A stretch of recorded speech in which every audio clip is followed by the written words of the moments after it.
Hello student, welcome to today's class. आज का topic रहने वाला है आपका नॉर्मलाइजेशन। तो मोस्ट इम्पोर्टेंट टॉपिक रहता है आपका डीबीएमएस में। ये सबसे ज़्यादा जो क्वेश्चन पूछे जाते हैं वो नॉर्मलाइजेशन से ही पूछे जाते हैं, किसी भी टाइप का एग्जाम हो वो आपका। तो यहाँ पे आज हम डिटेल में डिस्कस करेंगे कि नॉर्मलाइजेशन होता क्या है और क्यों परफॉर्म किया जाता है और कैसे परफॉर्म किया जाता है ये। तो normalization is used to minimize the redundancy from a relation or set of relation। तो मेनली इसका जो पर्पज होता है, किसी भी रिलेशन या टेबल में जो रिडंडेंसी होती है इसको मिनिमाइज करना। तो इसको मिनिमाइज करने का जो काम है वो कौन करता है यहाँ पे? नॉर्मलाइजेशन। और रिडंडेंसी का मतलब है डुप्लीकेसी। रिडंडेंसी का मतलब है यहाँ पे डुप्लीकेसी। अब ये किस टाइप की रिडंडेंसी पॉसिबल हो सकती है किसी भी रिलेशन या टेबल में? तो आपके सामने यहाँ पे एक रिलेशन दिखाई दे रहा है, student ID, name, contact, course, course ID और फैकल्टी नेम।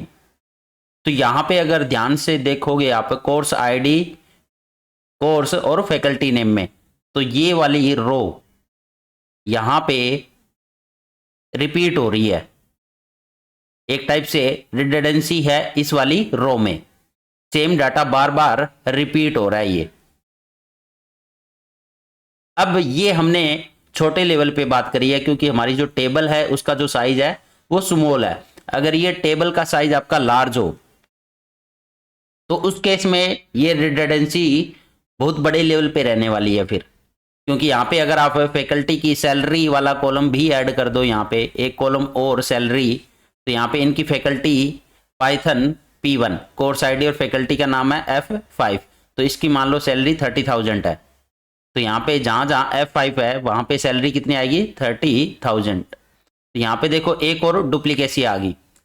तो इस तरह से अगर टेबल का साइज बढ़ता रहेगा तो यहाँ पे रिडंडेंसी भी इंक्रीज होती रहेगी। तो इस रिडंडेंसी को रिमूव कैसे किया जाए या फिर मिनिमाइज कैसे किया जाए? तो उसके लिए यूज करते हैं हम नॉर्मलाइजेशन।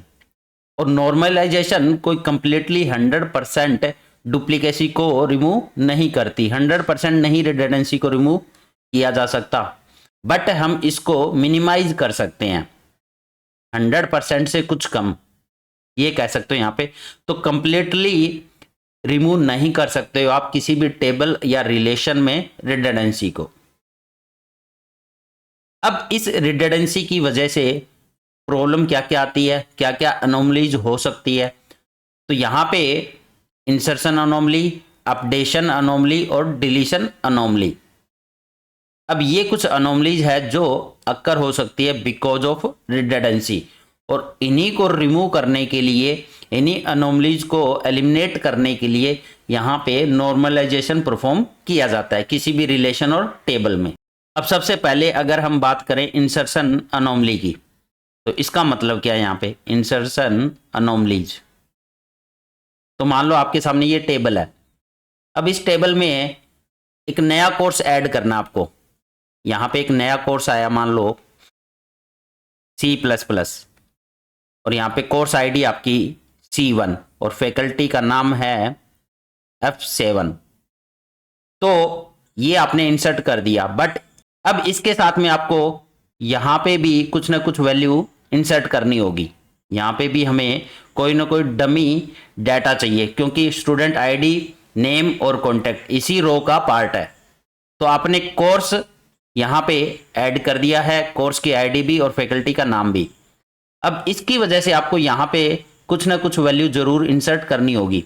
दूसरा, स्टूडेंट आईडी यहाँ पे as a primary key use हो रही है, एज ए प्राइमरी की, तो ये नल नहीं हो सकता यहाँ पे।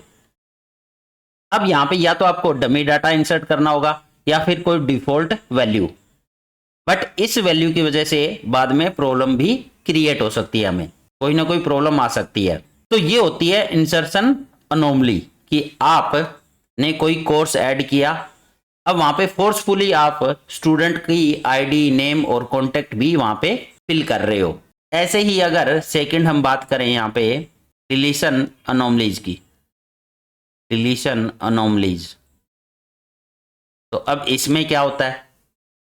मान लो आपको किसी स्टूडेंट का डाटा यहाँ पे डिलीट करना है, किसी भी स्टूडेंट का, तो यहाँ पे स्टूडेंट आईडी है जिसकी 102, इसका डाटा आपको डिलीट करना है। तो अब ये स्टूडेंट यहाँ पे डिलीट हो चुका है, तो इस स्टूडेंट के डिलीट होने से, नेम, स्टूडेंट आईडी और कॉन्टैक्ट के डिलीट होने से फोर्सफुली आपको जावा J1 और फैकल्टी F10, तो उस कोर्स को भी फोर्सफुली डिलीट करना पड़ेगा। अब यहाँ पे ये जावा जो कोर्स है वो आपका शो ही नहीं करेगा इस टेबल में, इस रिलेशन में, बिकॉज ऑफ दिस स्टूडेंट, क्योंकि इसकी इंफॉर्मेशन डिलीट हो चुकी है। मतलब ये कंप्लीट रो आपकी डिलीट हो जाएगी, कंप्लीट की कंप्लीट रो डिलीट हो जाएगी। ये होती है डिलीशन अनोमली, कि आपको फोर्सफुली अदर इंफॉर्मेशन भी डिलीट करनी पड़ रही है। अब थर्ड आता है यहां पे अपडेशन अनोमली। Updation anomalies.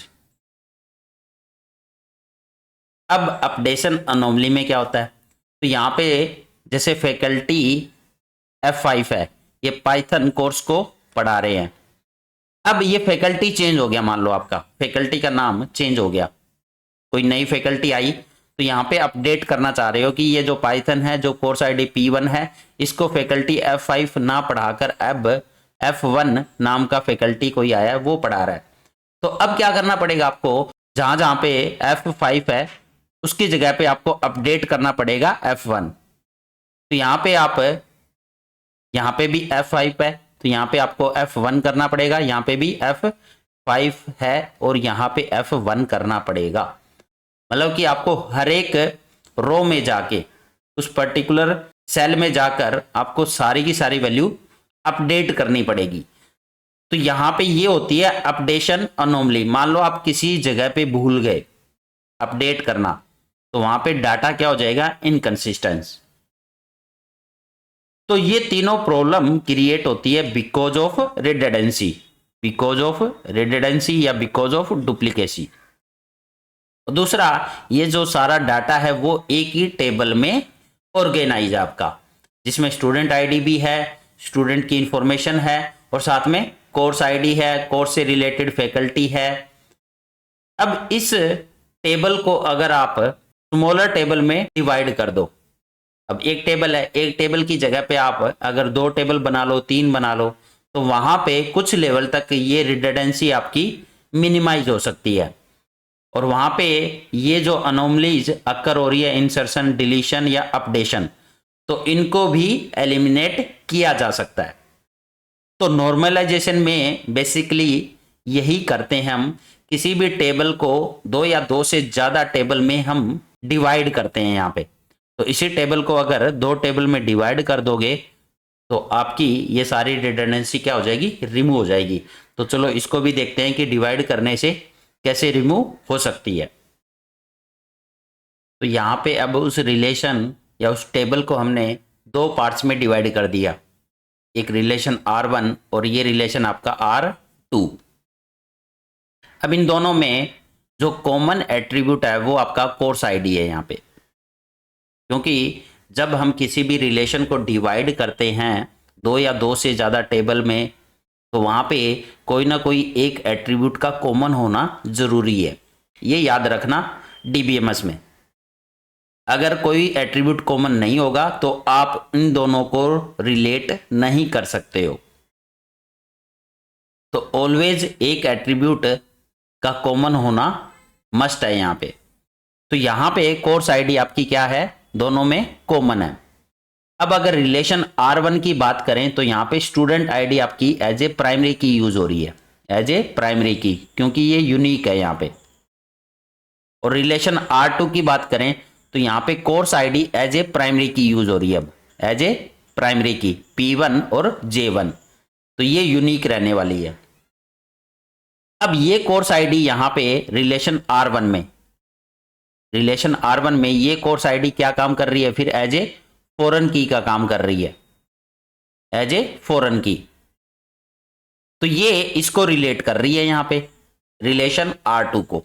तो R1 और R2 एक दूसरे से रिलेटेड है इस फॉरेन की के थ्रू, कोर्स आईडी।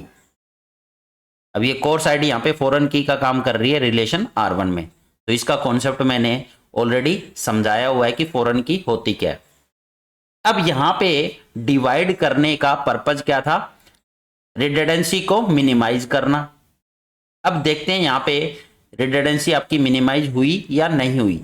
तो यहाँ पे जो अनोमली अक्कर हो रही थी, सबसे पहले बात करते हैं इंसर्शन अनोमली की। इंसर्शन अनोमली, तो इसमें क्या था हमारा कि हम एक डाटा एंटर कर रहे थे, ठीक है, उसकी वजह से आपको फोर्सफुली अदर डाटा भी इंसर्ट करना पड़ रहा था, या डमी डाटा आपको इंसर्ट करना पड़ रहा था। तो यहाँ पे अगर आप कोई नया कोर्स ऐड करना चाहते हो, जैसे मान लो C++ कोर्स आया, इसकी कोर्स आईडी है C1, फैकल्टी आपकी F7, तो आप इजीली इस वाली टेबल में इंसर्ट कर सकते हो। अब कोई प्रॉब्लम नहीं हुई। अब इसकी वजह से देखो स्टूडेंट में कुछ भी चेंज नहीं होगा, आपको फोर्सफुली ये एक्स्ट्रा डाटा अब इंसर्ट करने की जरूरत नहीं है। तो इंसर्शन अनोमली आपकी एलिमिनेट हो सकती है। तो इंसर्शन अनोमली यहां पे एलिमिनेट हो चुकी है। सेकंड अगर बात करें हम डिलीशन अनोमली की, डिलीशन अनोमली, तो मान लो किसी स्टूडेंट का यहां पे आपको डिलीट करना है डाटा, ठीक है, तो यहां पे स्टूडेंट आईडी जिसकी 102 है, तो इसका डाटा इजीली यहां पे आप डिलीट कर सकते हो। तो सिर्फ आपको ये वाली रो डिलीट करनी है इस टेबल से। अब इसकी वजह से यहाँ पे कोर्स आपका डिलीट नहीं हुआ है, कोर्स अभी भी अवेलेबल है। और उस एक टेबल में क्या हो रहा था, इस स्टूडेंट की एंट्री डिलीट होने के साथ में वो कोर्स भी क्या हो रहा था, वहां से डिलीट हो रहा था फोर्सफुली। तो ये डिलीशन अनोमली भी अब रिमूव हो सकती है, यहाँ पे रिमूव हो चुकी है। अब थर्ड बात करते हैं अपडेशन अनोमली की। अपडेशन अनोमली, तो यहां पे हमें अगर किसी की वैल्यू को अपडेट करना हो, जैसे पाइथन कोर्स है, कोर्स आईडी है P1, इसमें जो फैकल्टी है वो चेंज हो गया, F5 की जगह पे यहाँ पे कोई F1 आ गया, तो आप इजीली यहाँ पे एक ही जगह पे आपको चेंज करना होगा, बस F5 की जगह पे F1 आप अपडेट कर सकते हो इजीली। अब आपको हर एक रो में जाकर अपडेट करने की जरूरत नहीं है। तो यहाँ पे तीनों अनोमली आपकी एलिमिनेट हो चुकी है बिकॉज ऑफ नॉर्मलाइजेशन। तो normalization is used to minimize the redundancy from a relation और सेट ऑफ रिलेशन। और वो कैसे करते हैं हम, किसी भी बड़े रिलेशन को स्मॉलर रिलेशन में डिवाइड करके, किसी भी टेबल को दो या दो से ज्यादा टेबल में डिवाइड करके, बस उन टेबल के बीच में कोई ना कोई एक कॉमन एट्रीब्यूट होना चाहिए। नेक्स्ट है नॉर्मल फॉर्म्स। तो normal forms are set of rule used to perform decomposition. तो नॉर्मल फॉर्म क्या होती है आपकी, सेट ऑफ रूल्स होते हैं, set of rules used to perform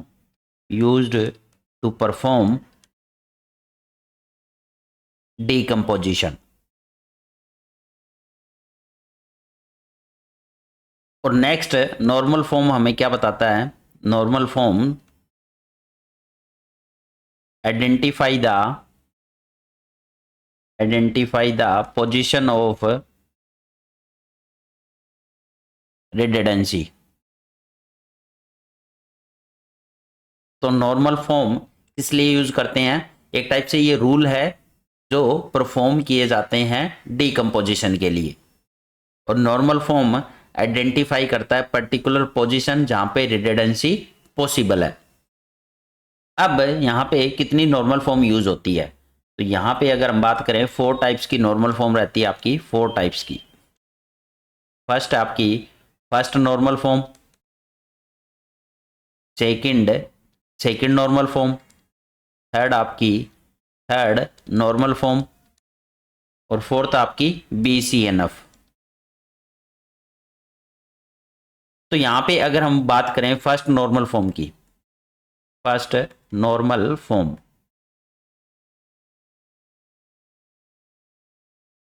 तो कोई भी रिलेशन या टेबल, कोई भी रिलेशन या टेबल फर्स्ट नॉर्मल फॉर्म में कब होगी, फर्स्ट नॉर्मल फॉर्म में कब बोल सकते हैं हम किसी भी रिलेशन या टेबल को? तो वहां पे if no multi value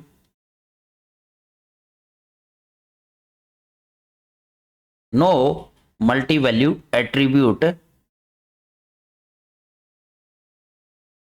exist in relation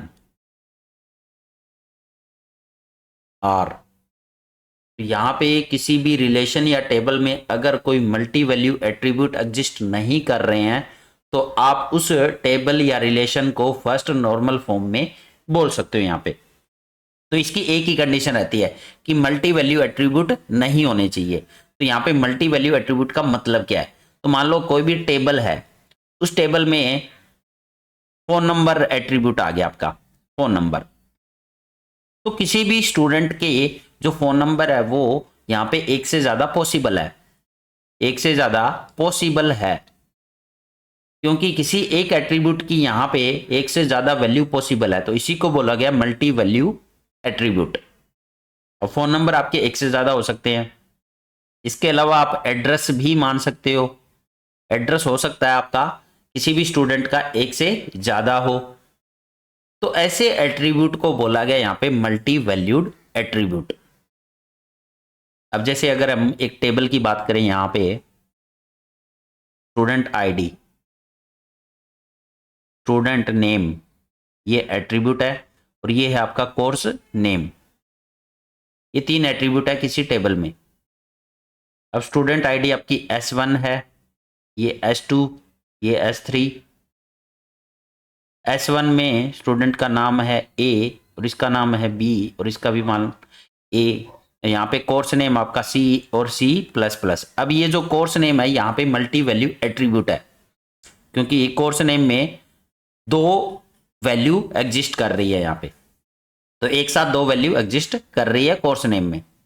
ऐसे ही यहाँ पे ये वाला है C++ और जावा, और ये है आपका जावा। तो अगर इस टेबल को ध्यान से देखोगे तो यहाँ पे कोर्स नेम जो एट्रीब्यूट है वो आपका क्या काम कर रहा है यहाँ पे? मल्टी वैल्यू एट्रीब्यूट का, क्योंकि एक से ज्यादा वैल्यू एग्जिस्ट कर रही है। तो अब ये जो रिलेशन है ये आपका फर्स्ट नॉर्मल फॉर्म में नहीं है, not in first normal form, not in first normal form. अब इसमें अगर फोन नंबर होता, फोन नंबर भी अगर दो वैल्यू एक्सेप्ट कर रहा होता तो वो भी आपका फर्स्ट नॉर्मल फॉर्म में नहीं होता रिलेशन। तो अब इसको कन्वर्ट कैसे किया जा सकता है फर्स्ट नॉर्मल फॉर्म में? इस रिलेशन को कन्वर्ट कैसे करेंगे? तो उसके लिए यहाँ पे बहुत सारे ऑप्शन है, जिसमें से एक ऑप्शन आपको मैं समझा देता हूँ।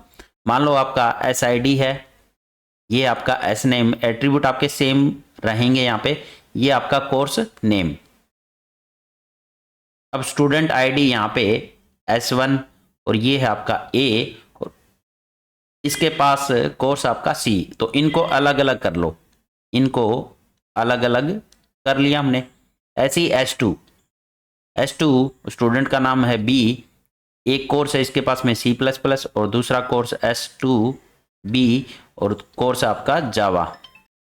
अब लास्ट बच गया आपका S3, स्टूडेंट का नाम है A और कोर्स आपका जावा। तो आपने इस टेबल को कन्वर्ट कर दिया। अब यहाँ पे कोर्स नेम जो मल्टी वैल्यू एट्रीब्यूट था वो आपका सिंगल वैल्यू एट्रीब्यूट में कन्वर्ट हो चुका है। तो यहाँ पे सिंगल वैल्यू एक्सेप्ट कर रहा है इस वाले रिलेशन में। अब ये जो रिलेशन है वो आपका फर्स्ट नॉर्मल फॉर्म में आ चुका है। अब कह सकते हो कि ये रिलेशन आपका फर्स्ट नॉर्मल फॉर्म में है। अब यहाँ पे एक कैंडिडेट की क्या पॉसिबल हो सकती है? फिर कैंडिडेट की कौन सी होगी? क्योंकि यहाँ पे SID थी, बट यहाँ पे SID तो नहीं है, क्योंकि यहाँ पे वैल्यू क्या हो रही है? रिपीट हो रही है। तो SID भी नहीं है और S नेम भी नहीं हो सकती, और कोर्स नेम भी अगर देखोगे तो वो भी कैंडिडेट की नहीं बन सकता यहाँ पे। तो यहाँ पे हमें कंपोजिट की को कंसिडर करना होगा। अब वो कंपोजिट की कौन सी की होती है? जहां पे दो या दो से ज्यादा एट्रीब्यूट मिलकर कैंडिडेट की बनाते हैं। तो यहाँ पे अगर आप देखोगे तो SID और कोर्स नेम, अब ये आपके यूनिक आएंगे। तो यहाँ पे कैंडिडेट की आपकी हो जाएगी SID कोर्स नेम, तो ये कंपोजिट की बनेगी यहाँ पे जो कैंडिडेट की का काम करेगी।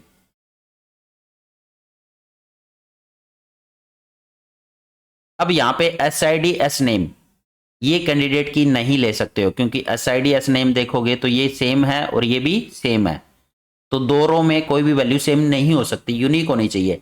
तो SID S नेम कंबाइन नहीं हो सकते, तो इसलिए SID और C नेम ये आपके यूनिक रहेंगे। इसमें ये सारे क्या रहेंगे यहाँ पे यूनिक, अगर इनको कंबाइन करोगे तो ये आपका यूनिक रहने वाला है। तो ऐसे केस में आपका कैंडिडेट की क्या बन जाएगा फिर SID C नेम। अब ये जो रिलेशन है वो कन्वर्ट हो चुका आपका फर्स्ट नॉर्मल फॉर्म में। तो ये रहती है फर्स्ट नॉर्मल फॉर्म जिसमें एक ही कंडीशन है, कोई भी एट्रीब्यूट आपका मल्टी वैल्यू एट्रीब्यूट नहीं होना चाहिए, सारे के सारे सिंगल वैल्यू एट्रीब्यूट होने चाहिए। तो इसको बोला जाता है फर्स्ट नॉर्मल फॉर्म। नेक्स्ट आपका सेकंड नॉर्मल फॉर्म 2NF। तो 2NF के लिए सबसे पहली कंडीशन रहती है कि जो आपका रिलेशन है वो आपका relation must be in first normal form. तो पहली कंडीशन यही रहने वाली है, सेकंड नॉर्मल फॉर्म में होने के लिए उस रिलेशन का फर्स्ट नॉर्मल फॉर्म में होना जरूरी है यहाँ पे। उसके बाद सेकंड कंडीशन आती है there should be no partial dependency. तो वहां पे कोई पार्शियल डिपेंडेंसी नहीं होनी चाहिए। अब यहां पे इस पार्शियल डिपेंडेंसी का मतलब क्या है, कोई भी पार्शियल डिपेंडेंसी कब कहलाएगी, पार्शियल डिपेंडेंसी। तो यहां पे है कि कोई भी प्रॉपर सबसेट ऑफ कैंडिडेट की अगर डिटरमाइन कर रहा है नॉन प्राइम एट्रीब्यूट को, नॉन प्राइम एट्रीब्यूट, तो इस टाइप की अगर फंक्शनल डिपेंडेंसी एग्जिस्ट कर रही है किसी भी रिलेशन में, तो वो कहलाती है आपकी पार्शियल डिपेंडेंसी। तो इस केस में वो रिलेशन आपका सेकंड नॉर्मल फॉर्म में नहीं होगा। अब इसको थोड़ा और डिटेल में समझते हैं कि प्रॉपर सबसेट क्या होता है, नॉन प्राइम एट्रीब्यूट क्या होते हैं। तो अगर आप किसी भी रिलेशन की बात करो, यहाँ पे जैसे कोई रिलेशन है R जिसमें एट्रीब्यूट है A B C D E और कुछ फंक्शनल डिपेंडेंसी यहाँ पे गिवन है, जैसे A B determine C, C determine D और B डिटरमाइन E। तो यहाँ पे सबसे पहले अगर हम बात करें कैंडिडेट की क्या होने वाली है, तो कैंडिडेट की को फाइंड आउट करने के लिए आपको एट्रीब्यूट क्लोजर फाइंड आउट करना होगा यहाँ पे। अब यहाँ पे एट्रीब्यूट क्लोजर फाइंड आउट करेंगे, तो यहाँ पे ए बी का एट्रीब्यूट क्लोजर फाइंड आउट करते हैं। तो ए बी से डिटरमाइन हो रहा है ए बी और ए बी से फर्दर डिटरमाइन हो रहा है आपका सी। अब बी आ चुका है तो बी के आने से यहाँ पे डिटरमाइन हो रहा है ई और सी के आने से डिटरमाइन हो रहा है आपका डी। तो यहाँ पे ए बी सी डी और ई पांचों के पांचों एट्रीब्यूट डिटरमाइन हो रहे हैं ए बी से, तो इसका मतलब आपका ए बी कैंडिडेट की हो जाएगा। यहाँ पे ए बी इज कैंडिडेट की, इसके अलावा और कोई भी यहाँ पे कैंडिडेट की नहीं बनने वाला। तो अब यहाँ पे जो कैंडिडेट की आया वो ए बी आया, और यहाँ पे अगर आप एक फंक्शनल डिपेंडेंसी चेक करो B determine E, B determine E. अब यहाँ पे ए बी आपका कैंडिडेट की आया है तो यहाँ पे प्राइम एट्रीब्यूट भी फाइंड आउट कर सकते हैं हम, ये मैंने सिखाया था आपको। तो प्राइम एट्रीब्यूट क्या होते हैं, ऐसे एट्रीब्यूट जो कैंडिडेट की में पार्टिसिपेट करते हैं। तो यहाँ पे प्राइम एट्रीब्यूट आपके आ जाएंगे ए और बी, क्योंकि ये दोनों पार्टिसिपेट कर रहे हैं आपके कैंडिडेट की में, और जो एट्रीब्यूट कैंडिडेट की में पार्टिसिपेट नहीं करते हैं वो कहलाते हैं नॉन प्राइम एट्रीब्यूट। तो यहाँ पे प्राइम एट्रीब्यूट ए और बी आ गए, और नॉन प्राइम कौन से हो जाएंगे, जो इस कैंडिडेट की में पार्टिसिपेट नहीं करते। तो बहुत सारे हैं इसमें ए और बी को छोड़कर, सी, डी या फिर ई, ये तीनों ही नॉन प्राइम एट्रीब्यूट है। तो यहां पे हमने बोला कि प्रॉपर सबसेट ऑफ कैंडिडेट की अगर डिटरमाइन कर रहा है नॉन प्राइम एट्रीब्यूट को, तो वो कहलाती है आपकी पार्शियल डिपेंडेंसी। तो अगर आप इस फंक्शनल डिपेंडेंसी को ध्यान से देखोगे तो जो बी है, ये बी क्या है आपका, proper subset of A B, मतलब कि कैंडिडेट की। तो ये प्रॉपर सबसेट आ गया यहां पे, ये प्रॉपर सबसेट आ रहा है यहां पे। और ई आपका क्या है, ये नॉन प्राइम एट्रीब्यूट। तो ये कंडीशन यहां पे फुल्ली सेटिस्फाई हो रही है कि प्रॉपर सबसेट ऑफ कैंडिडेट की डिटरमाइन नॉन प्राइम एट्रीब्यूट। तो ऐसे केस में अब ये जो रिलेशन है वो आपका सेकंड नॉर्मल फॉर्म में नहीं होने वाला, not in second normal form, क्योंकि यहां पे पार्शियल डिपेंडेंसी है। तो इसी को बोला जाता है पार्शियल डिपेंडेंसी, पार्शियल डिपेंडेंसी।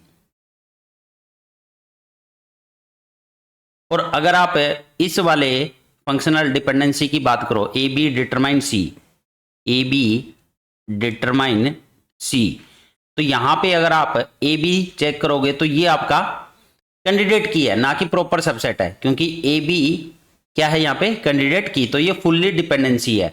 और ये सी क्या है, नॉन प्राइम एट्रीब्यूट। तो इसको बोलते हैं फुल्ली डिपेंडेंसी। अब ये फुल्ली डिपेंडेंसी का मतलब इसका जस्ट अपोजिट हो जाएगा फिर, फुल्ली डिपेंडेंसी। तो फुल्ली डिपेंडेंसी का मतलब है कि आपका कैंडिडेट की डिटरमाइन करना चाहिए नॉन प्राइम एट्रीब्यूट को, नॉन प्राइम एट्रीब्यूट को, नॉन प्राइम एट्रीब्यूट। तो यहां पे ये कैंडिडेट की है और ये सी क्या है, नॉन प्राइम एट्रीब्यूट। तो ये तो फुल्ली डिपेंडेंसी होगी। तो इस वाली फंक्शनल डिपेंडेंसी में कोई प्रॉब्लम नहीं है। बट प्रॉब्लम कौन सी फंक्शनल डिपेंडेंसी में थी, बी डिटरमाइन ई वाली में। अब एक और यहां पे फंक्शनल डिपेंडेंसी रह चुकी है आपकी, सी डिटरमाइन डी। इसको भी चेक कर लेते हैं। अब सी क्या है, आपका नॉन प्राइम एट्रीब्यूट है। सी क्या है, ये non prime attribute, non prime attribute. और डी ये भी क्या है, non prime attribute, non prime attribute. तो इस केस में भी आपका ये क्या रहने वाला है फिर, fully dependency. Non prime attribute determine non prime attribute. तो ये भी आपका फुल्ली डिपेंडेंसी रहने वाला है। तो मतलब कि यहां पे कोई प्रॉब्लम नहीं है, यहां पे भी कोई प्रॉब्लम नहीं है। प्रॉब्लम कहां पे है, बी डिटरमाइन ई। तो इसकी वजह से अब ये जो रिलेशन है वो सेकंड नॉर्मल फॉर्म में नहीं होगा, क्योंकि उस रिलेशन में कोई भी पार्शियल डिपेंडेंसी नहीं होनी चाहिए। या फिर आप कह सकते हो कि वहां पे फुल्ली डिपेंडेंसी होनी चाहिए। कोई भी रिलेशन टू नॉर्मल फॉर्म में कब कहलाएगा, वो फर्स्ट कंडीशन है कि फर्स्ट नॉर्मल फॉर्म में होना चाहिए, और सेकंड वाली कंडीशन है कि there should not be any partial dependency, या फिर there should be fully dependency. या तो फुल्ली डिपेंडेंसी हो वहां पे, ठीक है, क्योंकि इसका अपोजिट होता है ये। अगर इसको पार्शियल डिपेंडेंसी को डायग्राम से रिप्रेजेंट करें तो कैसे करेंगे। तो मान लो आपके सामने ये आपकी कैंडिडेट की है और ये आपका नॉन प्राइम एट्रीब्यूट है। तो यहां पे एक्स और ये है आपका प्रॉपर सबसेट और ये नॉन प्राइम एट्रीब्यूट है। तो इसमें Y determine A, Y determine A. तो यहां पे जो आपका एक्स वाई क्या था, आपका कैंडिडेट की था। इसमें एक्स वाई क्या था, कैंडिडेट की। और ए क्या आपका, non prime attribute, non prime attribute. अब यहां पे एक फंक्शनल डिपेंडेंसी आई, वाई डिटरमाइन ए। तो वाई क्या हो चुका है अब यहां पे, proper subset. Y is proper subset of, subset of candidate key. y is proper subset of candidate key. तो ऐसे केस में इस फंक्शनल डिपेंडेंसी को बोलेंगे हम partial dependency, y determine a। तो ये कहलाती है पार्शियल डिपेंडेंसी। तो ये आपकी नहीं होनी चाहिए किसी भी रिलेशन में, तो वो सेकंड नॉर्मल फॉर्म नहीं कहलाएगा। नेक्स्ट फॉर्म आपकी third normal form, third normal form 3NF। कोई भी रिलेशन थर्ड नॉर्मल फॉर्म में कब कहलाएगा? First condition, R must be in second normal form, R must be in 2NF। तो देखो 2NF होने के लिए उसका फर्स्ट NF में भी होना जरूरी है, मतलब कि ऐसा रिलेशन जो फर्स्ट नॉर्मल फॉर्म में है और जो सेकंड नॉर्मल फॉर्म में भी है, उसके बाद आप थर्ड नॉर्मल फॉर्म के लिए यहाँ पे चेक करोगे। तो सेकंड नॉर्मल फॉर्म होने के साथ में एक और कंडीशन है यहाँ पे कि जो आपका रिलेशन है उसमें कोई भी ट्रांजिटिव डिपेंडेंसी नहीं होनी चाहिए, no transitive dependency, no transitive dependency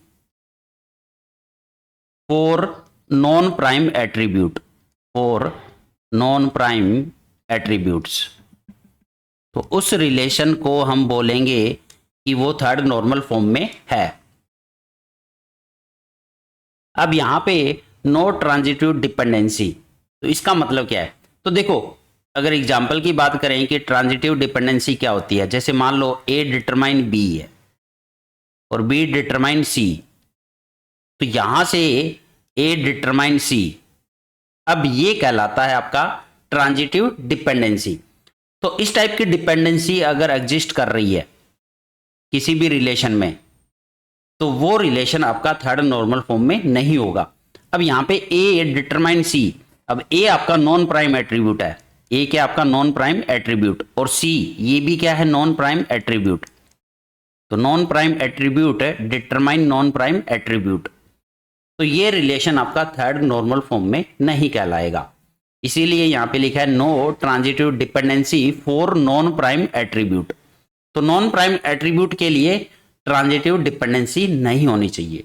तो एक तो ये कंडीशन है यहां पे, या फिर यहां पे हम और लगाकर एक और कंडीशन है यहां पे, तो वो क्या है, उसमें R must be in normal form, second normal form, R must be in second normal form, ये तो सेम रहेगी। अब सेकंड कंडीशन क्या है यहां पे, कोई भी एट्रीब्यूट, जैसे मान लो एक्स डिटरमाइन वाई है इस रिलेशन में, एक्स डिटरमाइन वाई है, तो यहां पे जो एक्स है वो आपका एक्स शुड बी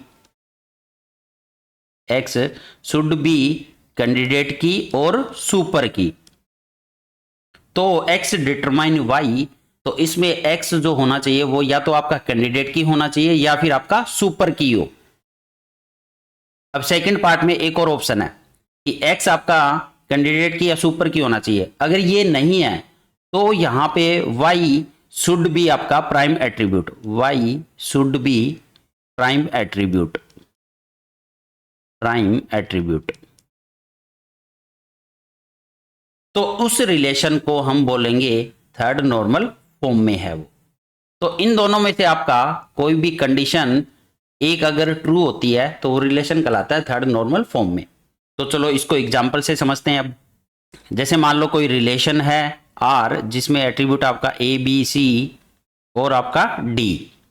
अब यहां पे कुछ फंक्शनल डिपेंडेंसी गिवन है, ए डिटरमाइन बी, बी डिटरमाइन सी और सी डिटरमाइन डी। तो इसको चेक करते हैं कि जो रिलेशन है वो थर्ड नॉर्मल फॉर्म में है या नहीं है। तो जैसा कि मैंने बताया ये रिलेशन आपका फर्स्ट नॉर्मल फॉर्म में होना चाहिए। तो सारे के सारे जो एट्रीब्यूट है वो आपके क्या है, यहाँ पे ऑलरेडी सिंगल वैल्यू एट्रीब्यूट है, तो फर्स्ट नॉर्मल फॉर्म में है ये रिलेशन।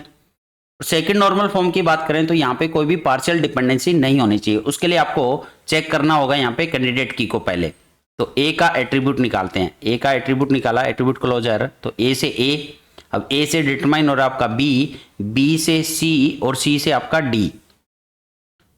तो आपका ए यहां पे कैंडिडेट की आ जाएगा क्योंकि सारे के सारे एट्रीब्यूट फाइंड आउट हो रहे हैं, इससे डिटरमाइन हो रहे हैं। इसके अलावा बी आपका कैंडिडेट की नहीं होगा, सी भी नहीं होगा और डी भी, तो अकेला ए यहां पे कैंडिडेट की का काम कर रहा है। तो यहां पे प्राइम एट्रीब्यूट भी हमें पता चल गया। प्राइम एट्रीब्यूट कौन से हैं फिर, अकेला ए, ये आपका प्राइम एट्रीब्यूट है। और नॉन प्राइम एट्रीब्यूट की बात करें, नॉन प्राइम एट्रीब्यूट तो वो कौन कौन से हैं? तो ए को छोड़कर बी, सी और डी ये सारे क्या है आपके नॉन प्राइम एट्रीब्यूट। अब यहां पे चेक करते हैं कि जो रिलेशन है वो सेकंड नॉर्मल फॉर्म में है या नहीं है, क्योंकि आपको पहले सेकंड नॉर्मल फॉर्म चेक करनी है, उसके बाद थर्ड में जाएंगे। तो ए डिटरमाइन बी, यहां पे ए जो है वो आपका कैंडिडेट की है, तो कोई, क्योंकि यहां पे सिंगल एट्रीब्यूट है, ये कंपोजिट एट्रीब्यूट नहीं है, तो जब सिंगल है, ए है और वो कैंडिडेट की है, तो प्रॉपर सबसेट तो बनेगा ही नहीं इसका। तो इसका मतलब ए डिटरमाइन बी आपका फुल्ली फंक्शनल डिपेंडेंसी हो गया ये, तो यहां पे कोई प्रॉब्लम नहीं है।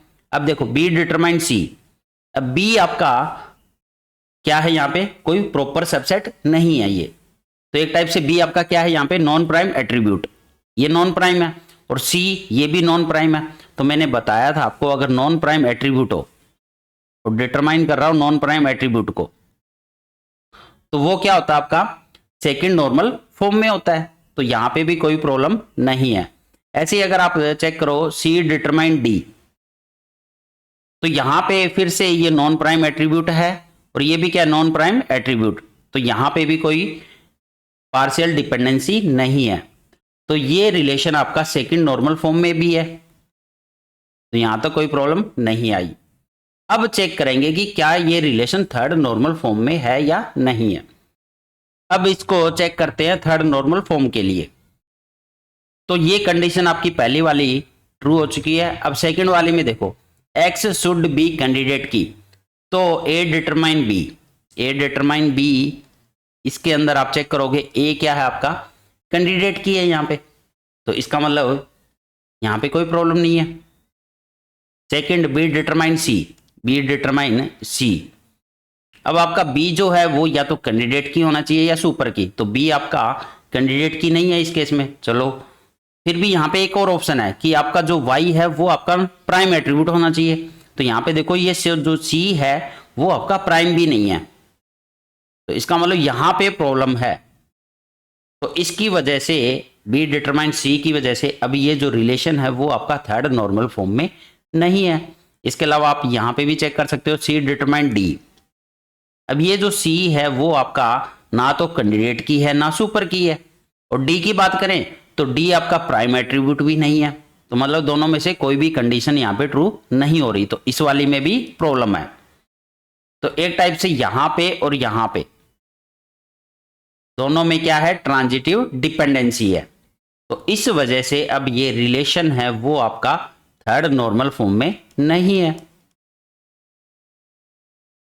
तो इस तरह से हम चेक कर सकते हैं कि थर्ड नॉर्मल फॉर्म को, उससे पहले आपको सेकंड नॉर्मल फॉर्म चेक करनी होगी। और ये जितनी भी नॉर्मल फॉर्म है हम क्यों स्टडी कर रहे हैं, फर्स्ट नॉर्मल फॉर्म पढ़ी उसके बाद सेकंड पढ़ी, तो सेकंड क्यों पढ़ी, वहां पे फर्स्ट नॉर्मल फॉर्म में कुछ ना कुछ डिसएडवांटेज थी, तो वो डिसएडवांटेज क्या थी फर्स्ट नॉर्मल फॉर्म की अगर बात करें तो वहां पे सबसे ज्यादा रिडंडेंसी होती है, हाई रिडंडेंसी, सबसे ज्यादा डुप्लीकेसी आती है आपकी फर्स्ट नॉर्मल फॉर्म में, ये इसकी डिसएडवांटेज है। तो कुछ रिडंडेंसी को रिड्यूस करने के लिए वहां पे हमने डिस्कस की फिर सेकंड नॉर्मल फॉर्म।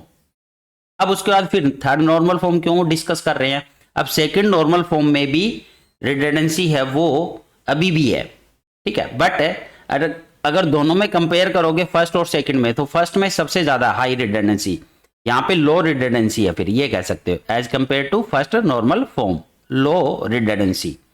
तो यहाँ पे कुछ रिडंडेंसी को रिमूव करने के लिए सेकंड नॉर्मल फॉर्म डिस्कस की हमने। अब इसके बाद एक और नॉर्मल फॉर्म आती है आपकी नेक्स्ट आपकी BCNF, इसको डिस्कस करेंगे। लास्ट नॉर्मल फॉर्म आपकी BCNF, Boyce code normal form. तो BCNF के लिए सबसे पहली condition R must be in third normal form, R must be in third normal form. अब सेकंड कंडीशन है यहाँ पे जो X determine Y at functional dependency है, वहां पे X आपका मस्ट बी एक कैंडिडेट की और सुपर की, तो यही एक कंडीशन है जो चेक की जाती है। तो एक टाइप से ये मोर रिस्ट्रिक्ट है as compare to third normal form. यहाँ पे एक ही कंडीशन है, जबकि थर्ड नॉर्मल फॉर्म में हम लेफ्ट हैंड साइड और राइट हैंड साइड दोनों में से कोई भी एक कंडीशन अगर ट्रू होती है तो हम उसको बोलते हैं थर्ड नॉर्मल फॉर्म में।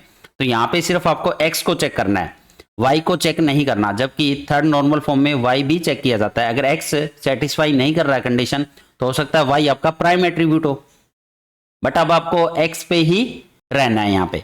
अगर एक्स आपका कैंडिडेट की या सुपर की है तो आप उसको बोलोगे BCNF फॉर्म। जैसे कोई रिलेशन है आर, इसमें एट्रीब्यूट आपके ए बी सी और डी, और फंक्शनल डिपेंडेंसी है यहाँ पे A B determine C D और डी डिटरमाइन ए। तो ये चेक करते हैं कि ये BCNF में है या नहीं है। तो उसके लिए आपको फिर से वही जो रिलेशन है वो थर्ड नॉर्मल फॉर्म में होना चाहिए।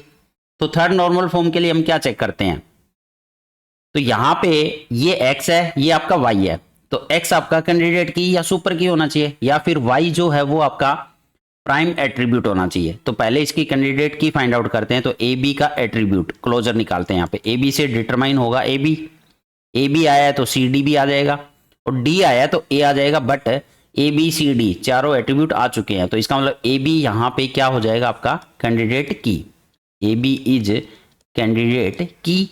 अब यहाँ पे प्राइम एट्रीब्यूट कौन कौन से होंगे, फिर प्राइम एट्रीब्यूट तो जो कैंडिडेट की में पार्टिसिपेट करते हैं वो क्या कहलाते हैं, प्राइम एट्रीब्यूट। तो ए और बी दोनों ही प्राइम एट्रीब्यूट है। नॉन प्राइम कौन से हो जाएंगे, नॉन प्राइम एट्रीब्यूट जो कैंडिडेट की में पार्टिसिपेट नहीं कर रहे, सी और डी। अब यहाँ पे चेक करते हैं, चलो one by one. Third normal form, तो A B determine C D, क्या ये थर्ड नॉर्मल फॉर्म में है? तो यहाँ पे जो एक्स है वो आपका क्या होना चाहिए, कैंडिडेट की। तो ये एक्स आपका कैंडिडेट की है ए बी यहाँ पे, तो इसका मतलब ये थर्ड नॉर्मल फॉर्म में है। अब ऐसे ही अगर हम चेक करें इसके लिए डी डिटरमाइन ए के लिए, तो ये आपका x जो है वो कैंडिडेट की नहीं है, बट y पे भी जाते हैं हम। y जो है वो आपका प्राइम एट्रीब्यूट होना चाहिए, तो a जो है वो प्राइम एट्रीब्यूट है, तो इसका मतलब ये भी क्या है आपकी थर्ड नॉर्मल फॉर्म। तो यहाँ पे ये थर्ड नॉर्मल फॉर्म में है, दोनों की वजह से कोई प्रॉब्लम नहीं है, तो आपका रिलेशन थर्ड नॉर्मल फॉर्म में तो है। तो अब चेक करते हैं क्या ये BCNF में है। तो उसके लिए आपके सामने ये एक ही कंडीशन है कि जो x है वो आपका कैंडिडेट की होना चाहिए। तो ए बी यहाँ पे तो कैंडिडेट की है, यहाँ पे कैंडिडेट की है, तो मतलब ये तो BCNF में है, नो प्रॉब्लम, यहाँ पे कोई प्रॉब्लम नहीं है। बट यहाँ पे डी आपका कैंडिडेट की नहीं है, डी इज नॉट कैंडिडेट की और सुपर की। तो अब ये आपका BCNF में नहीं है, इस फंक्शनल डिपेंडेंसी की वजह से ये रिलेशन आपका BCNF में नहीं कहलाएगा, फिर नॉट इन BCNF, क्योंकि यहाँ पे डी आपका कैंडिडेट की या सुपर की में से कुछ भी नहीं है। तो ये मोर रिस्ट्रिक्ट है as compare to third normal form. अब यहाँ पे हमने BCNF क्यों डिस्कस की, क्योंकि थर्ड नॉर्मल फॉर्म वहां पे अभी भी कुछ रिडंडेंसी थी, तो उस रिडंडेंसी को और कम करने के लिए हम यहाँ पे डिस्कस करते हैं BCNF। अब BCNF में हम ये नहीं कहेंगे कि अभी भी रिडंडेंसी आपकी रिमूव हो चुकी है, 100% रिमूव यहाँ पे भी नहीं होती है, 100% रिमूव नहीं होती है किसी भी रिलेशन में। बट हम ये कह सकते हैं कि अभी जो रिडंडेंसी है as compare to first, second और थर्ड, यहाँ पे सबसे कम है। तो BCNF में सबसे कम रिडंडेंसी होती है। तो तीनों को अगर कंपेयर करोगे आप, सबसे ज्यादा रिडंडेंसी कहाँ मिलती है, फर्स्ट नॉर्मल फॉर्म में, फिर कहाँ मिलती है आपकी सेकंड नॉर्मल फॉर्म में, फिर कहाँ मिलती है आपकी थर्ड नॉर्मल फॉर्म में, फिर सबसे कम कहाँ मिलती है आपकी BCNF में। तो इस तरह से ये ऑर्डर भी आपसे पूछ लिया जाता है कई बार। तो रिडंडेंसी का ऑर्डर क्या रहने वाला है, यहाँ पे सबसे ज्यादा रहती है फर्स्ट में और सबसे कम रहती है BCNF में, बट 100% रिमूव नहीं होती यहाँ पे भी। बट यहाँ पे ये कह सकते हो 0% रिडंडेंसी, 0% रिडंडेंसी, 100% अभी भी रिमूव नहीं हुई है। और सबसे ज्यादा हाई रिडंडेंसी किस में मिलती है, फर्स्ट नॉर्मल फॉर्म में हाई रिडंडेंसी, और यहाँ पे लेस या low as compare to other normal form BCNF में सबसे कम। तो ये ऑर्डर पूछ लिया जाता है कई बार एग्जाम में। तो ये थी चारों नॉर्मल फॉर्म जो कि रिमूव करती है रिडंडेंसी को किसी भी रिलेशन से।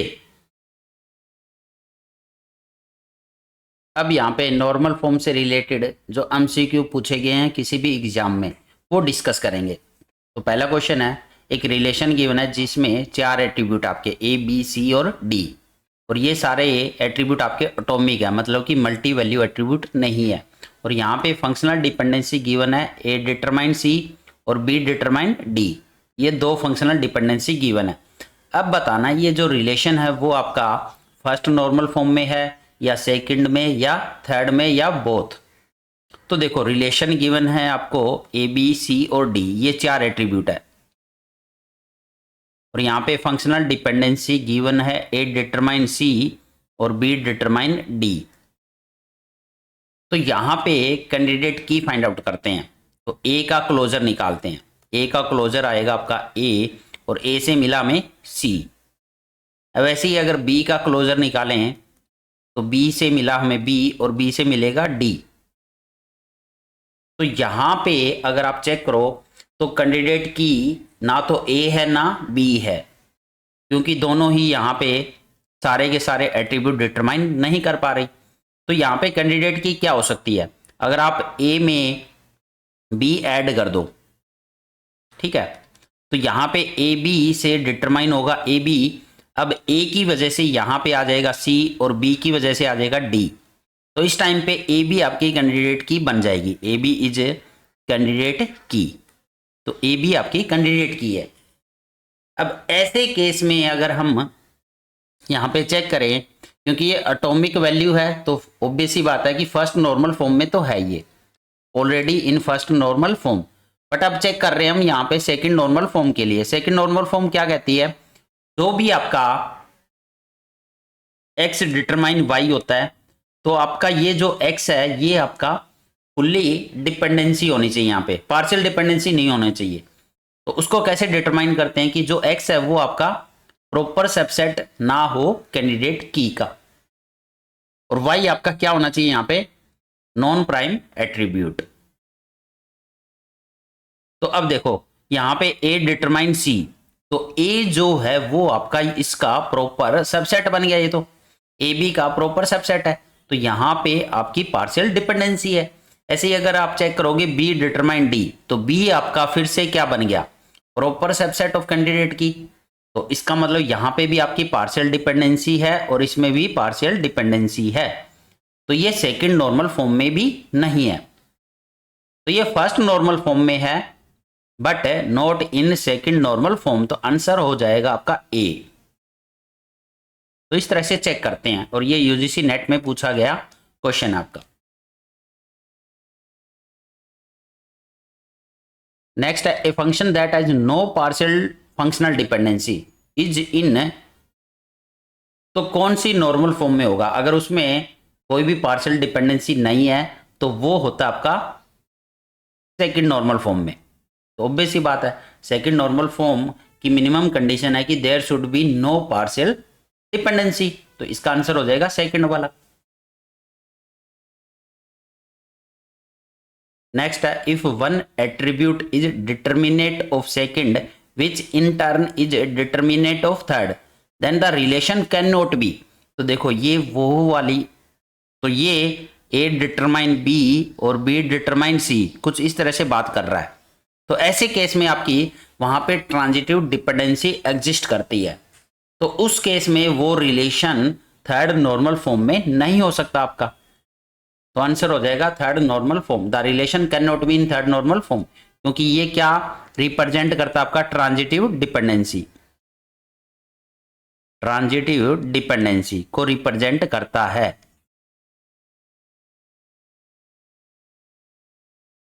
नेक्स्ट है, which database normal form is considered satisfactory for relational database design।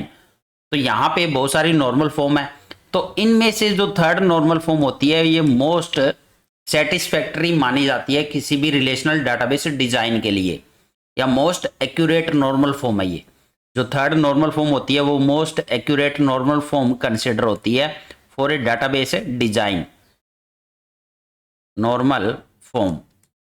तो इसका आंसर हो जाएगा थर्ड नॉर्मल फॉर्म।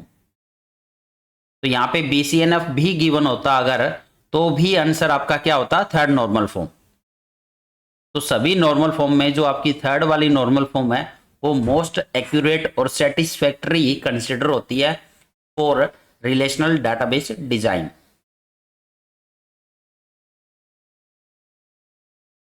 नेक्स्ट है in context of relation in database use a false statement. अब इन चारों में से फॉल्स बतानी है। There can be more than one super key. देखो किसी भी रिलेशन में एक से ज्यादा सुपर की तो पॉसिबल है, तो ये तो ट्रू हो गया। एक candidate key is minimal super की, तो ये भी ट्रू है, ऑब्वियस सी बात है भाई। जो कैंडिडेट की होती है वो मिनिमम होती है अपने आप में, तो सुपर की का सबसेट कह सकते हो। Candidate key is a minimal super key. Next है one of the candidate key is consider as a primary key, तो ये भी तो करेक्ट है। कैंडिडेट की में से हम एक की एज ए प्राइमरी की सिलेक्ट करते हैं। नेक्स्ट है प्राइमरी की is obtain by removing one और मोर attribute from a candidate key, तो यहाँ पे गड़बड़ है। हम कोई भी एट्रीब्यूट वहां पे रिमूव नहीं करते हैं। जब भी प्राइमरी की को सिलेक्ट किया जाता है तो ना तो उसमें ऐड किया जाता है एट्रीब्यूट, ना ही उससे रिमूव होता है। तो जो भी कैंडिडेट की होते हैं उन्हीं में से कोई एक कैंडिडेट की आप एज ए प्राइमरी की सिलेक्ट करते हो विदाउट रिमूविंग वन और मोर एट्रीब्यूट। तो आपका जो फॉल्स रहने वाला है फोर्थ वाली स्टेटमेंट है, तो ये आंसर हो गया इसका। नेक्स्ट है in a relational schema R whenever a non trivial functional dependency X determine A holds in a relation R, X is a super key of relation R. तो यहाँ पे एक्स डिटरमाइन ए है और x क्या आपकी super key, then the relation are in. तो यहाँ पे अगर आपकी एक्स आपका सुपर की है तो आपका जो रिलेशन होगा वो BCNF में होगा, क्योंकि आपने BCNF फॉर्म में जो कंडीशन चेक करी थी, एक तो थर्ड नॉर्मल फॉर्म में होना चाहिए, एक यहाँ पे जो आपका एक्स है वो क्या होना चाहिए, सुपर की या फिर आपका कैंडिडेट की, सिर्फ एक ही कंडीशन है। तो राइट हैंड साइड में कोई कंडीशन अप्लाई नहीं होती, तो उस केस में जो रिलेशन होता है वो आपका BCNF में होता है। तो आंसर हो जाएगा फर्स्ट BCNF। नेक्स्ट आपका कंसिडर ए रिलेशन, यहाँ पे कुछ एट्रीब्यूट गिवन है ए से लेके H, where each attribute is atomic. अब यहाँ पे कुछ फंक्शनल डिपेंडेंसी गिवन है। अब बताना है ये जो रिलेशन है वो फर्स्ट नॉर्मल फॉर्म में है but not in second normal form, या सेकंड नॉर्मल फॉर्म, या थर्ड, या BCNF। तो चेक करने का जो प्रोसेस है वो आपका क्या रहता है। अब आपका रिलेशन गिवन है ए से लेके एच तक सारे एट्रीब्यूट है इसमें, तो सारे एट्रीब्यूट यहाँ पे लिख लो पहले। अब इसमें सबसे पहले कैंडिडेट की फाइंड आउट करते हैं। तो फंक्शनल डिपेंडेंसी कौन कौन सी गिवन है वो यहाँ पे लिख लेते हैं। CH से डिटरमाइन हो रहा है G, A से डिटरमाइन हो रहा है आपका BC, B से डिटरमाइन हो रहा है C, F और H, E से डिटरमाइन हो रहा है A और F से डिटरमाइन हो रहा है आपका EG।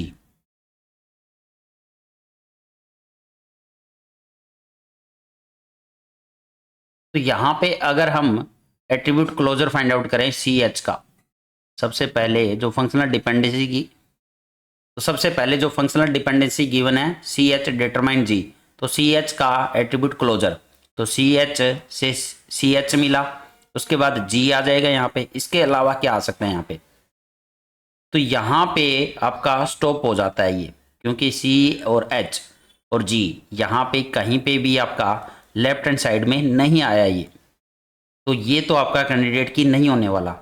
अब अगर A का एट्रीब्यूट क्लोजर फाइंड आउट करें तो A से डिटरमाइन हो रहा है A और A की वजह से आएगा यहाँ पे BC। अब B के आने से आ जाएगा यहाँ पे C, F और H, तो C ऑलरेडी है, यहाँ पे F आ जाएगा और H आ जाएगा। अब F के आने से E और G आ जाएगा यहाँ पे। अब कौन बच गया, A B C D बच गया। तो देखो E के आने से A आ जाएगा, तो A भी आ चुका है, तो ऑलमोस्ट आपके सारे आ चुके हैं, A B C D, और D को छोड़कर E F G H, तो D नहीं आया इसमें। और D से रिलेटेड यहाँ पे कोई फंक्शनल डिपेंडेंसी भी नहीं है, तो ऑब्वियस सी बात है D कैसे आएगा जब कोई किसी को डिटरमाइन नहीं कर रहा जिसमें D हो।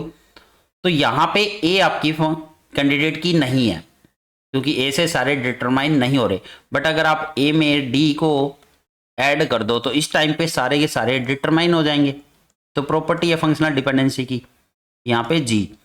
अब यहाँ पे जो आपकी कैंडिडेट की बनी है वो एडी बनेगी, फिर एडी इज ए कैंडिडेट की, क्योंकि आप यहाँ पे चेक कर सकते हो फंक्शनल डिपेंडेंसी में कहीं पे भी डी गिवन नहीं है, तो डी आपको ऐड करना पड़ेगा। तो आपकी कैंडिडेट की क्या आई, एडी। तो यहाँ से प्राइम एट्रीब्यूट भी आपको पता चल गए। प्राइम एट्रीब्यूट कौन कौन से आए, ए और डी। अब देखो एडी के आने से, AD is a candidate key, तो प्राइम एट्रीब्यूट आगे ए और डी। तो नॉन प्राइम कौन से आएंगे, तो यहाँ से नॉन प्राइम जो बच गए आपके सारे के सारे क्या नॉन प्राइम है, फिर नॉन प्राइम एट्रीब्यूट। तो आपका बी सी डी को छोड़ के आपका ई एफ जी और एच। और यहाँ पे और भी चेक कर सकते हो, और कोई कैंडिडेट की नहीं आने वाली इसमें। चेक करोगे तो आपको समझ आ जाएगा कि कोई और कैंडिडेट की नहीं आएगी इसमें, सिर्फ एडी आपकी कैंडिडेट की बनेगी। अब देखो चेक करते हैं, फर्स्ट नॉर्मल फॉर्म तो है क्योंकि एटॉमिक एट्रीब्यूट गिवन है। तो यहाँ पे फर्स्ट नॉर्मल फॉर्म है क्योंकि सारे के सारे एटॉमिक एट्रीब्यूट है, तो फर्स्ट में तो ऑलवेज होगा ये फर्स्ट नॉर्मल फॉर्म। अब सेकंड के लिए चेक करते हैं कि पार्शियल डिपेंडेंसी तो नहीं है यहाँ पे कहीं पे। तो पहले इस वाले फंक्शनल डिपेंडेंसी को चेक करते हैं, सी एच, सी और एच आपके ये दोनों क्या है नॉन प्राइम एट्रीब्यूट, और जी क्या है ये भी नॉन प्राइम एट्रीब्यूट। तो जब non prime attribute determine non prime होता है तो ये आपका फुल्ली फंक्शनल डिपेंडेंसी में कंसिडर होता है। अब ए डिटरमाइन बी सी, ए डिटरमाइन बी सी, तो यहां पे अगर चेक करोगे तो ए डी आपका कैंडिडेट की है, ए डी क्या आपका कैंडिडेट की। अब ए क्या हो रहा है यहाँ पे प्रॉपर सबसेट बन रहा है, तो इसका मतलब ये पार्शियल डिपेंडेंसी होगी, यहाँ पे पार्शियल डिपेंडेंसी है। तो जब एक पार्शियल डिपेंडेंसी मिल चुकी है तो इसका मतलब ये सेकंड नॉर्मल फॉर्म में भी नहीं है। ऑब्वियस सी बात है, आगे आपको चेक करने की जरूरत ही नहीं है। तो ये जो रिलेशन है वो फर्स्ट में तो है but not in second normal form, यहीं से समझ आ रही है, आगे जाने की जरूरत नहीं है।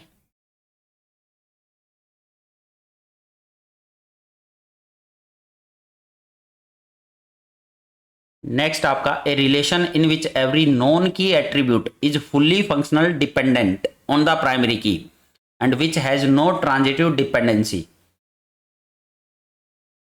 तो यहां पे जो नॉन की एट्रीब्यूट है वो फुल्ली फंक्शनल डिपेंडेंट है ऑन द प्राइमरी की, तो ये तो होता है फुल्ली फंक्शनल डिपेंडेंसी, तो मतलब कि सेकंड नॉर्मल फॉर्म की कंडीशन।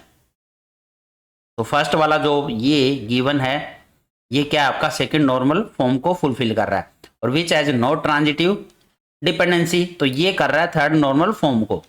तो सेकंड नॉर्मल फॉर्म में हो और जो ट्रांजिटिव डिपेंडेंसी भी ना हो जहां पे, तो ऐसा रिलेशन होता है आपका थर्ड नॉर्मल फॉर्म में। तो आंसर आ जाएगा थर्ड वाला।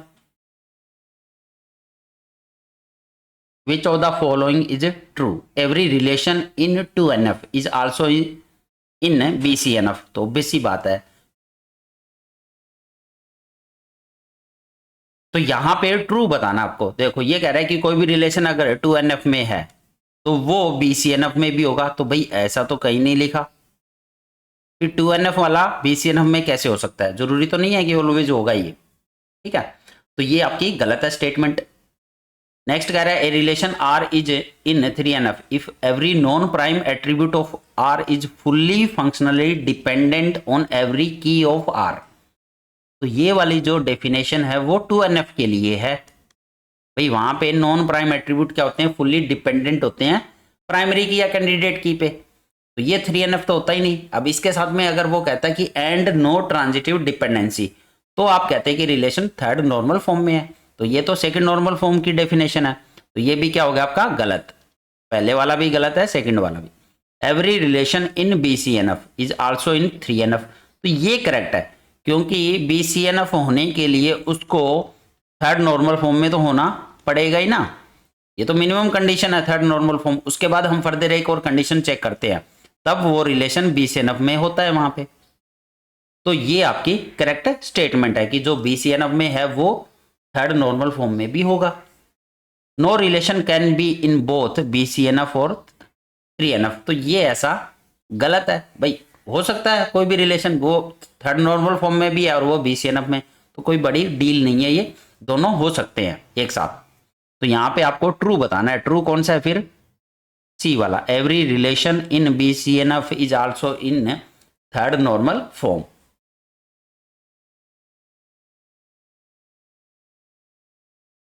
नेक्स्ट है find the highest normal form. तो यहाँ पे कुछ रिलेशन गिवन है, highest normal form find out करनी है।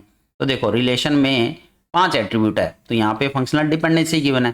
तो सबसे पहला काम है कैंडिडेट की फाइंड आउट करना। तो ए से डिटरमाइन हो रहा है ए से मिला हमें बी से मिला सी से मिला डी और डी से मिला ई। तो यहीं से समझ आ रहा है जो ए है वो क्या है आपका कैंडिडेट की। अब इसके अलावा और कैंडिडेट की नहीं आने वाला, इसमें बी नहीं आएगा, सी नहीं आएगा, डी नहीं आएगा। तो चेक करते हैं।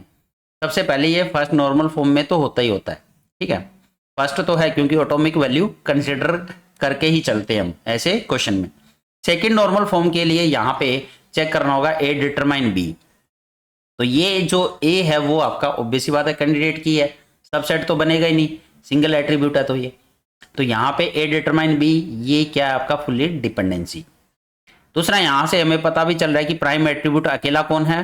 प्राइम एट्रीब्यूट है अकेला ए, और सारे क्या है? Non prime attribute. और सारे एट्रीब्यूट कौन से हैं? Non prime, B C D और ई। अब सेकंड वाला देखो बी डिटरमाइन सी। तो बी डिटरमाइन सी ये non prime to non prime है, तो ये आपकी फुल्ली डिपेंडेंसी में कंसिडर होता है। सी डिटरमाइन डी, ये भी आपका फुल्ली डिपेंडेंसी में कंसिडर होगा, non prime to non prime. D determine E, ये भी आपका फुल्ली डिपेंडेंसी में कंसिडर होता है। तो यहाँ पे सारे के सारे फुल्ली डिपेंडेंसी में कंसिडर हो रहे हैं। तो इसका मतलब यहाँ पे 2NF में भी है। तो फर्स्ट में भी हमने निकाल लिया कि ये जो रिलेशन है वो फर्स्ट नॉर्मल फॉर्म तो होगा ही होगा, साथ में ये सेकंड भी है, साथ में ये सेकंड नॉर्मल फॉर्म में भी है।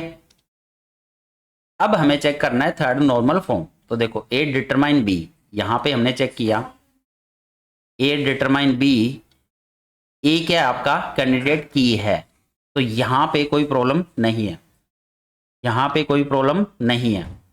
अब बी डिटरमाइन सी, तो बी आपका कैंडिडेट की नहीं है। एक तो ये कंडीशन चेक करते हैं कि आपका बी आपका कैंडिडेट की हो या सुपर की हो, तो ये नहीं है। बट सी आपका प्राइम एट्रीब्यूट होना चाहिए। फिर यहाँ पे सी क्या होना चाहिए? Prime attribute. बट सी क्या है? नॉन प्राइम है, नॉन प्राइम एट्रीब्यूट है।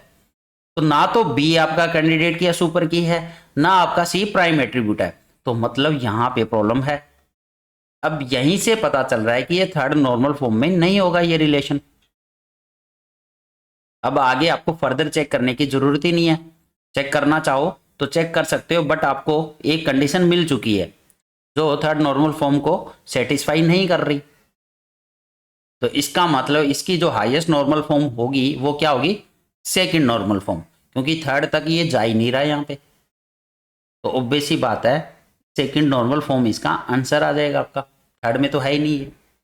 तो जब भी हाईएस्ट निकालनी हो लोवेस्ट से स्टार्ट करना आपको, लोवेस्ट से, तभी आप हाईएस्ट निकाल पाओगे। तो इसका आंसर आ जाएगा बी वाला।